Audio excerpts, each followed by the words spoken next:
Pigmentation രണ്ട് വിധത്തിലാണുള്ളത്. ഒന്ന് hyper pigmentation, അതായത് നമ്മുടെ സ്കിന്നിനേക്കാളും ഡാർക്കർ കളറാവുക.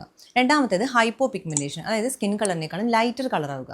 അപ്പോൾ ഫേസിൽ ഉണ്ടാവുന്ന ഹൈപ്പോ പിഗ്മെൻറ്റേഷൻ്റെ രണ്ട് പ്രധാന കാരണങ്ങളാണ് ഇന്ന് ഡിസ്കസ് ചെയ്യുന്നത്. അതിലൊന്ന് കുട്ടികളിൽ കാണുന്ന ഒരു കണ്ടീഷനാണ്. കോമൺ ആയിട്ട് ഒരു 3 ഇയേഴ്സ് മുതൽ ഒരു 17-18 വയസ്സ് വരെയുള്ള കുട്ടികളിലാണ് അത് സാധാരണയായി കാണുന്നത്. ഒരു റൗണ്ടിലോ ഓവൽ ഷേപ്പിലോ ആയിട്ടുള്ള വെള്ള കളറിലുള്ള പാച്ചസ് ആണ് മെയിനായിട്ട് ചീക്സിലാണ് കാണുന്നത്. ഇതിൽ ചെറുതായിട്ടൊരു സ്കെയിലിംഗ് പോലെ, അതായത് പൊടി പോലെ ചിലപ്പോൾ കാണാൻ പറ്റും. ഇതിനെയാണ് പിറ്റീരിയാസിസ് ആൽബ എന്ന് പറയുന്നത്. ഇത് സാധാരണയായി അട്ടോപ്പി, അതായത് ഡ്രൈ സ്കിൻ ഉള്ള കുട്ടികൾക്കാണ് കാണുന്നത്. ഈ പിറ്റീരിയാസിസ് ആൽബ വന്നു കഴിഞ്ഞ് കഴിഞ്ഞാൽ അത് തന്നെ റിസോൾവ് ചെയ്യുന്ന ഒരു കണ്ടീഷനാണ്. പക്ഷേ ഇതിന് ഫ്യൂ മന്ത്സോ അല്ലെങ്കിൽ ചിലപ്പോൾ 1 or 2 ഇയേഴ്സോ എടുക്കാം. അപ്പം നിങ്ങൾ പിറ്റീരിയാസിസ് ആൽബയാണെന്ന് അറിഞ്ഞു കഴിഞ്ഞാൽ ചെയ്യേണ്ടത് ഒരു മോയ്സ്ചറൈസർ 2-3 ടൈംസ് ആയിട്ട് ഡെയിലി അപ്ലൈ ചെയ്യുക. പിന്നെ പുറത്തിറങ്ങുമ്പോൾ ഒരു സൺസ്ക്രീൻ അപ്ലൈ ചെയ്യുക.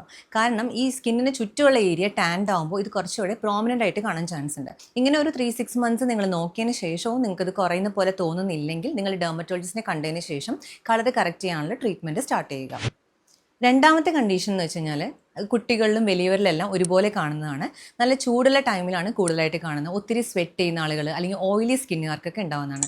ഇതാണ് പിറ്റീരിയാസിസ് വെർസിക്കോളർ, അതായത് ചുണങ്ങെന്ന് പറയുന്ന കണ്ടീഷൻ. ഇതൊരു ഫംഗൽ ഇൻഫെക്ഷൻ ആണ്. മാലസീസിയ എന്ന് പറഞ്ഞ ഫംഗസ് ചില ക്ലൈമറ്റിൽ, അതായത് ചൂടുള്ള ക്ലൈമറ്റിൽ കുറച്ച് അധികമായിട്ട് വളർന്നു കഴിയുമ്പോൾ ഫേസിൽ ചുണങ്ങ് പോലത്തെ കണ്ടീഷൻ. അത് വൈറ്റ് കളർ, ഡാർക്കർ കളറിലെല്ലാം ചുണങ്ങ് കാണാറുണ്ട്. ഫേസിൽ വൈറ്റ് കളറാണ് കൂടുതലും കാണാറുള്ളത്. അപ്പോൾ ചുണങ്ങാണെന്ന് മനസ്സിലായി കഴിഞ്ഞാൽ നിങ്ങൾക്കൊരു topical anti fungal cream 1 or 2 weeks continuous apply ചെയ്ത് കഴിഞ്ഞാൽ ചുണങ്ങ് ക്ലിയർ ചെയ്യുന്നതാണ്. ഇനി ഫേസിൽ ഇത് കൂടാതെ വേറെ പല കാരണങ്ങൾ കൊണ്ടും വൈറ്റ് കളർ ഉണ്ടായേക്കാം. ഇതിൽ മറുക് മുതൽ കുഷ്ഠരോഗം വരെ ഫേസിൽ വെള്ള കളർ പോലെ പ്രത്യക്ഷപ്പെട്ടേക്കാം. നിങ്ങൾക്കോ നിങ്ങളുടെ കുട്ടികൾക്കോ ഫേസിൽ വെളുത്ത പാടുകൾ ഉണ്ടെങ്കിൽ അത് നിങ്ങളുടെ ഡെർമറ്റോളജിസ്റ്റിനെ കണ്ടതിന് ശേഷം കറക്റ്റ് ട്രീറ്റ്മെൻറ്റ് എടുക്കുക.